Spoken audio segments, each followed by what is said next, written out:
Hey everyone, good morning, good morning, good morning. This is Karen Hurd. Welcome to the Divine Healthy Living Show. I'm Karen Hurd with my co-host, Donna Martin.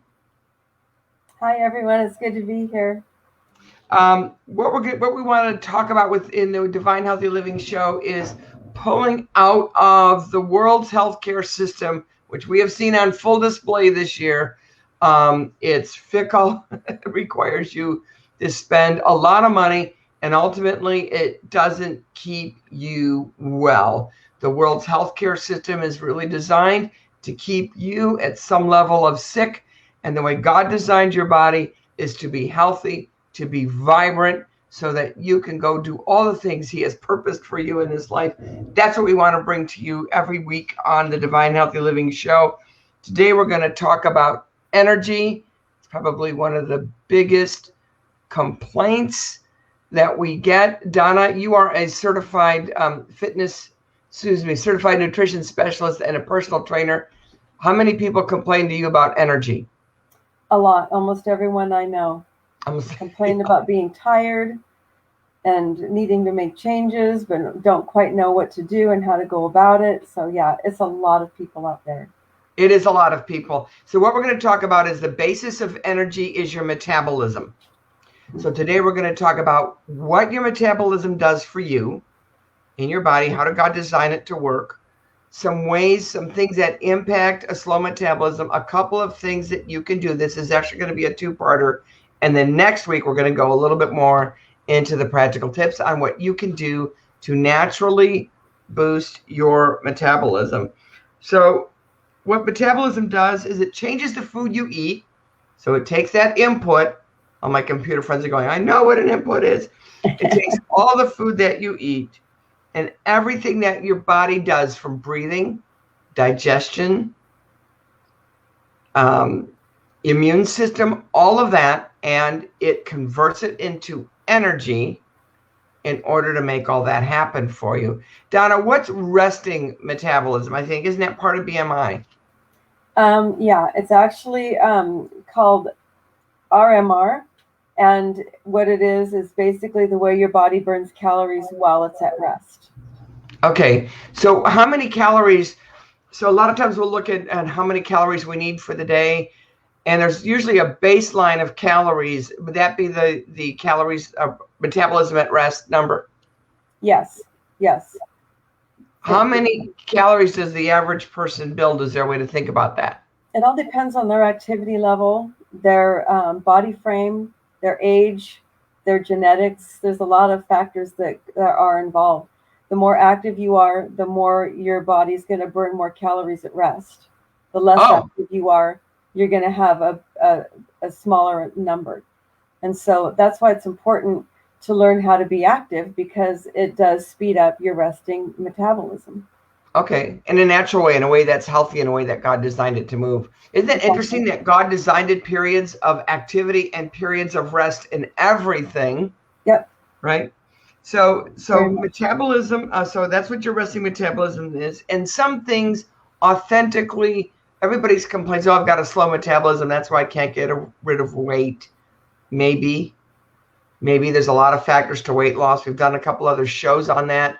If you are on our podcast, if you subscribe to the podcast, Divine Healthy Living Show, that'll come up in your podcast player. So make sure that you subscribe to the show.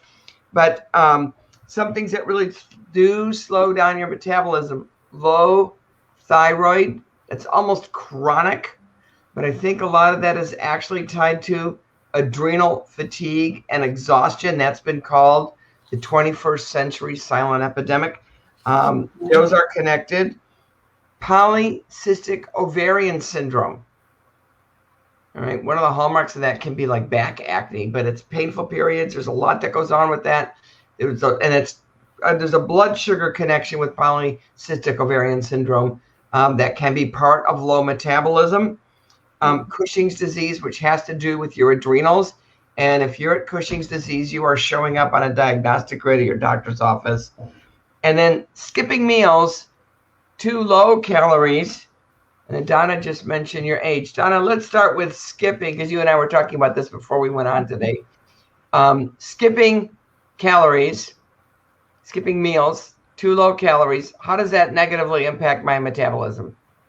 Because it tells your body learns to live off of what it's fed. And so when you don't eat, your body learns to respond to that. And when your body gets too low in energy, you're putting it into a crisis mode, and you're actually telling it, I don't need this many calories in order to burn efficiently. So I'm just going to shut down, and I'm going to slow down considerably. Well, then what happens is then when you begin eating more calories again, your body recognizes that, oh, wait a minute, the famine is now over. And so it's going to gobble up every ounce of calorie that it's taking in, and it's going to store it. So instead of burning it, it's going to store it. And that's what makes people, when they say, when you chronically go too low in your calories, like when you chronically diet, that's why they say you actually gain weight and more. It's because your body is storing up, because it's protecting itself from being in starvation mode again. So that's why it's important to have consistency in your eating plan. See, that's what's amazing to me, how God designed it. God designed your body to be smart. Yep. In knowing what it's being allocated, and how you eat is telling it what it's getting, right? But we can do a whole show, probably will, on all the diet crises people throw themselves into. There's a whole lot of dieting things out there. And I think some of those are a response to the world's food system, right? I mean, the world is now they're talking synthetic meat. I mean, that's insane. So, but they're talking about, we've got all these ways that try to create that crisis in your body to break through. And what you're really doing is working against the way God designed your body to function. And you can a lot of times get a short-term result, but long-term, you're looking at health problems. And long-term, you're looking at a body that doesn't really know what to do, doesn't know how to function anymore. Right. The way God designed it. So you end up being trapped in some of those cycles. So that's why we are not talking about chronic dieting. There is a way to eat and to help achieve a healthy weight that's sustainable, which means you get off that yo-yo track, all right? Because you can maintain a healthy weight for life. And it's also important to learn how to not fall into the fad diet traps. Oh man! Because there's so many of them out there, and we follow them because they're the new trend and they seem to work. And it's really important to be very educated before you make those decisions on what you're going to do with your eating habits. Well, why do those diets seem to work? I mean, sometimes they're pretty crazy. Why do they seem to work? Because anything that goes away from what you're currently doing, your body's going to respond to it for a short time. So I read an article one time that said you can go on an ice cream diet and your body's going to respond to it. But it's going to be temporary. And then after a while, it's going to plateau and it's going to change. And you're going to slow down, and then you're going to realize that it's not working again. And so then you're going to go on to something else. And if people could learn to eat healthfully and within God's system and how he's designed us, then a lot of people would find that their health just naturally happens. Their energy levels naturally happen, and their weight naturally falls into place for how their body's designed, not anything else. And anything else that comes along that we can chase in our world system today, intermittent fasting, keto, paleo, all these different ways of doing it. God has a specific plan for each and every one of us. And if we would learn what's right for our body, we'd be a lot better off. Well, I do want to talk about that a little bit. You and I were just talking about intermittent fasting before we went on the air. And one of the things, though, I will say, food allergies. I need to add that in there. Yes. I have, let me write that down. Food allergies, digestive trouble, because if you have an allergy to a food, or there's not perhaps what a doctor would call a clinical allergy, but an example is lectins, which is a naturally occurring compound in food. And some people, their bodies do not respond well. Other people, it doesn't bother them at all. So we also want to stay out of this one-size-fits-all thing. Right. But sometimes if you are eating a food that your body is not processing well, it may not be a good food for you. I have somebody that I know that couldn't eat white potatoes. Whenever this person ate white potatoes, they'd be drowsy and sleepy. Pulled that out of their diet and they were fine. So whatever it was in white potatoes, this person could not eat.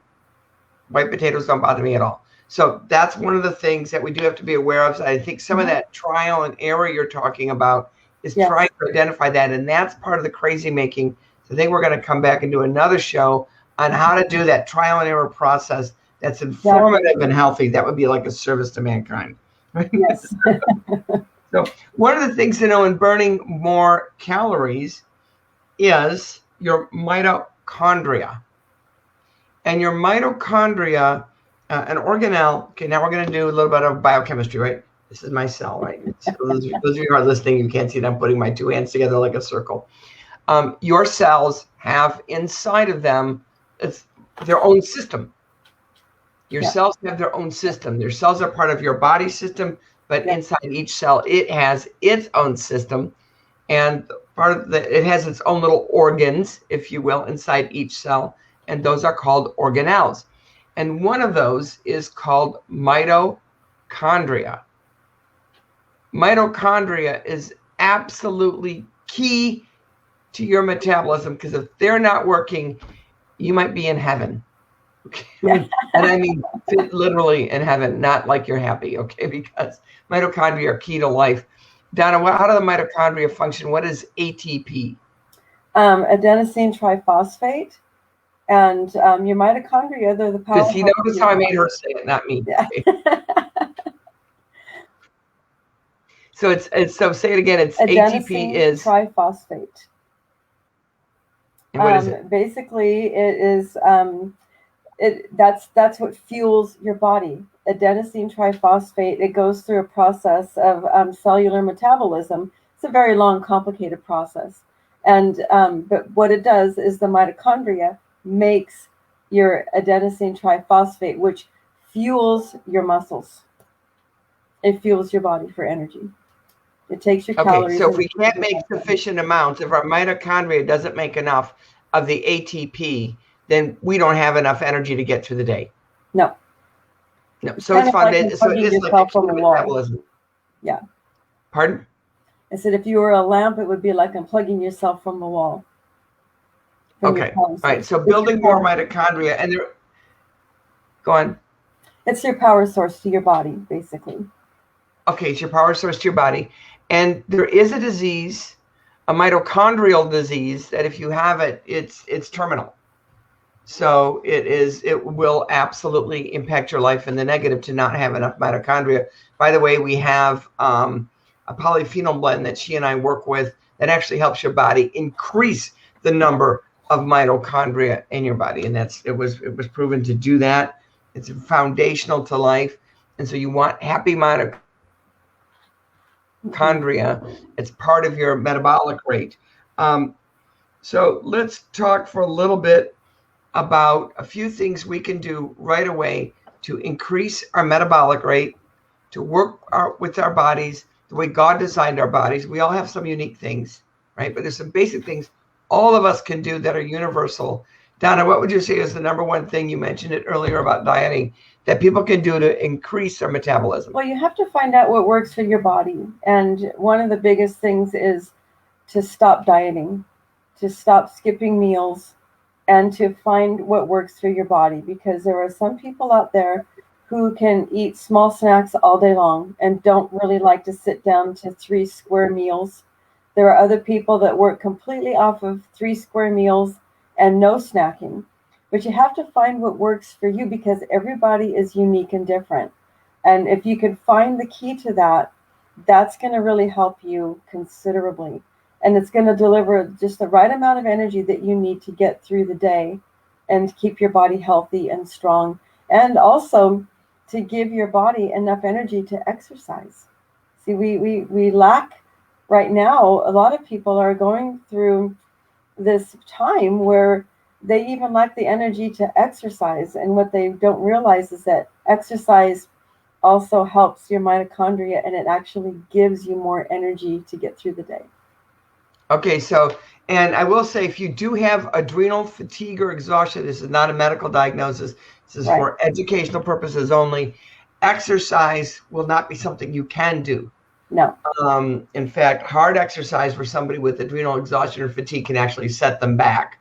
So exercise can really just be standing instead of sitting, parking a few parking spaces further from the store, the door there, so that you walk. If you could go up a flight of stairs instead of taking the elevator to the first floor, doing that, even just incrementally increasing your physical movement. So if you've got low energy to exercise, start even with a 10 or 15 minute walk once a day. And back in the day, it used to be called doing the constitutional. Your morning constitutional was to go for your walk, meaning the constitution of your health. What about water? Water's huge for metabolism. And the minute we put it over a coffee bean, it's not water. I love coffee. Coffee's fine. As I take my living proof cup here. Coffee's fine. Okay, it's fine in moderation. I'm not an anti-caffeine person.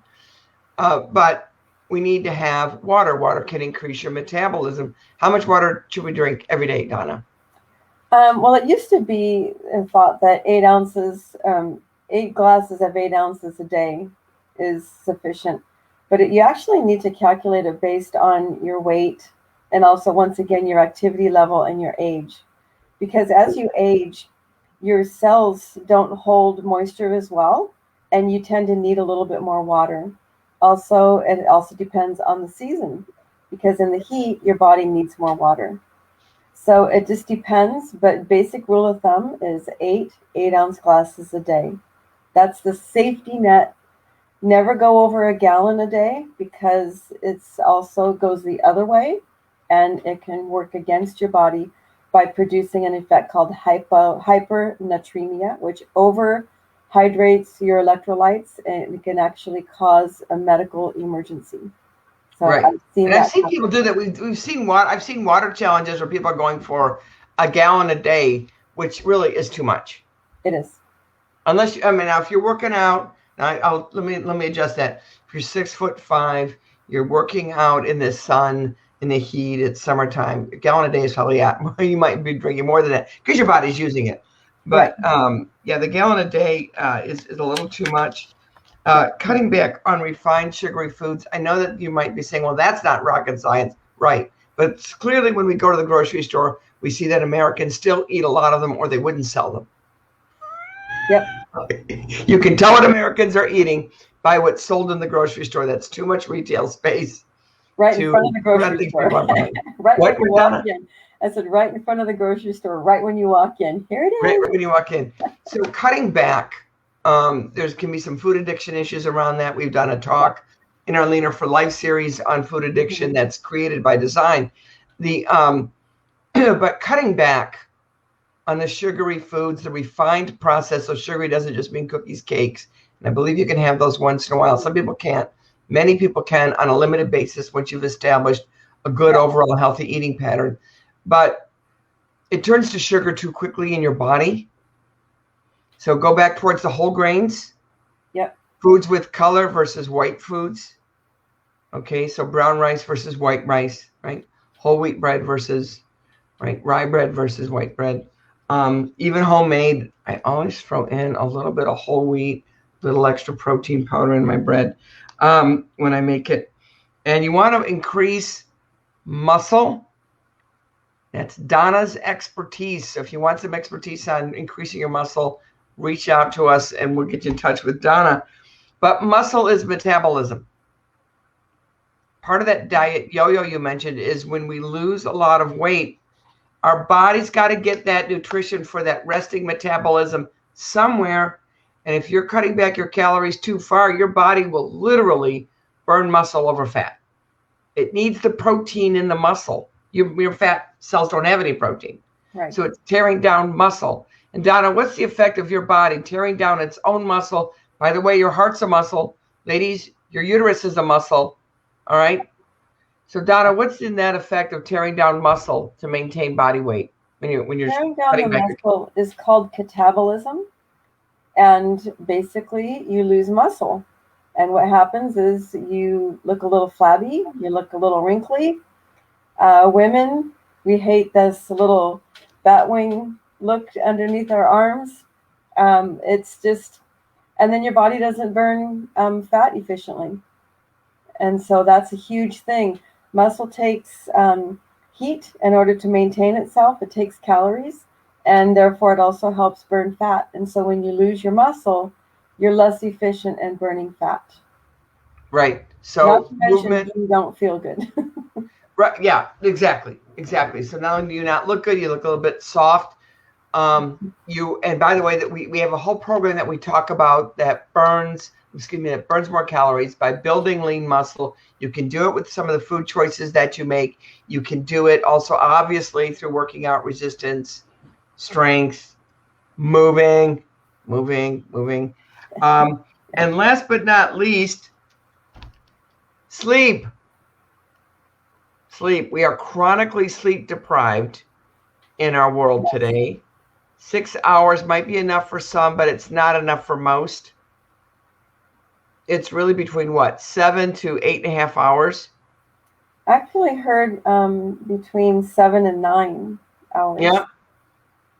Yep. 7 to 9 hours. I've heard that too. And these little devices, I'm holding up my phone for those of you on the podcast.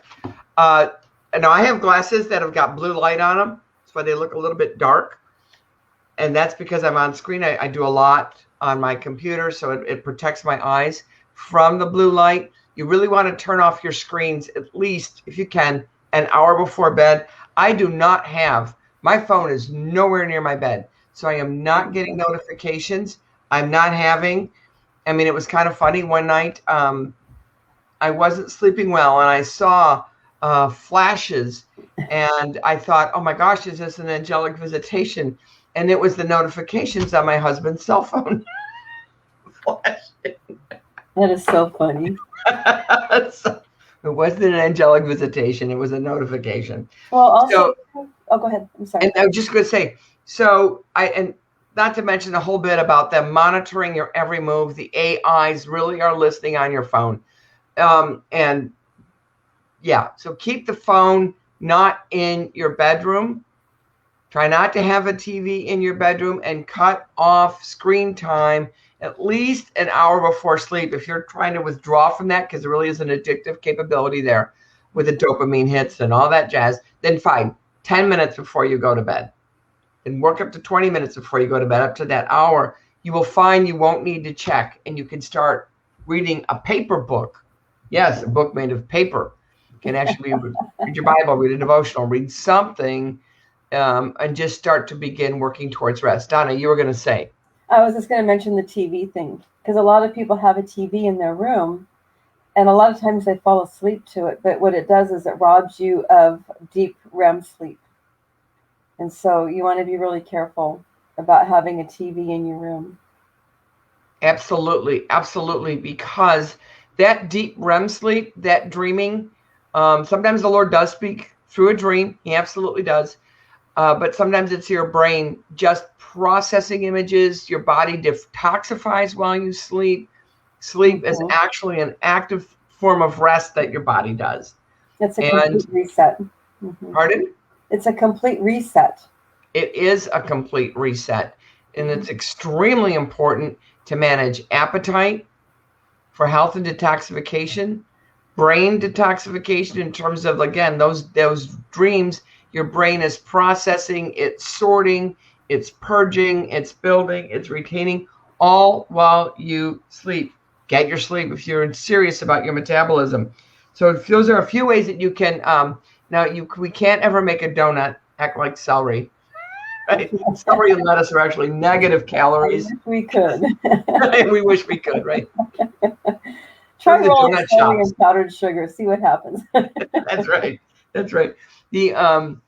And there are foods that do have negative calories. Celery is one of those, and lettuce is another, because it takes more calories to burn, which is why back in the old days it was diet food. Celery was big on diet food. So today we talked about, we need to wrap up, let you guys go. We talked about what your metabolism is, what it does, your resting metabolism, the actual clinical things that will slow it down, and some of the very basic things. And again, they weren't sexy in terms of, you're not going to find a whole lot of, you go on the internet and you got 18,000 different or 18 million different competing ideas for your time, because they're all fighting for ad space and attention. But if you can stick to some basic health principles for the way God designed your body, you are going to find that you're healthier. And give it some time. Donna, how long should let's say somebody starts drinking more water and maybe they're working on getting more sleep. So let's just pick those two things. When might they start seeing a difference in their body, especially because they've had disrupted sleep cycles for a long time? It all depends on the severity of it, but I would say overall, probably about 3 weeks to a month. Okay. So, wow, 3 weeks to a month before they start seeing. I would think so, yeah. I mean, like I said, it all depends on how severe. But, studies have proven that you can't make up sleep. You can't, how people say, I'm going to go to bed early and make up for lost sleep. You really can't, but what you can do is start fresh by making a commitment to getting adequate rest. And over time, you will see a big change. So any habit takes bare minimum of a month to really see a difference and to really make it part of a lifestyle. Okay, great. And I'm a month, guys, a month. 30 days. And pardon?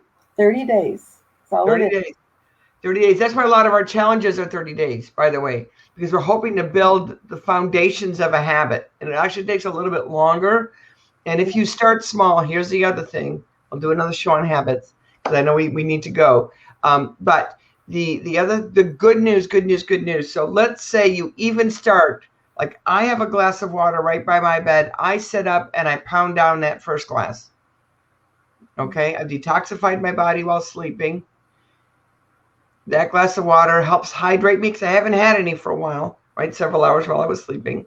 Yeah. It hydrates me, kickstart metabolism a little bit. Yeah. And it helps my body flush out toxins that it was trying to get rid of while I was sleeping. So even if you just start with a glass of water on your nightstand, first thing in the morning, or you stumble into the kitchen and before you grab the coffee that my husband made, drink the glass of water first thing.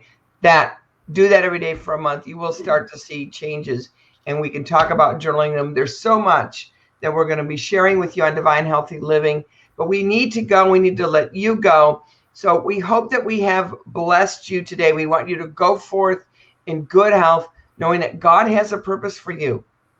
Each day is a gift.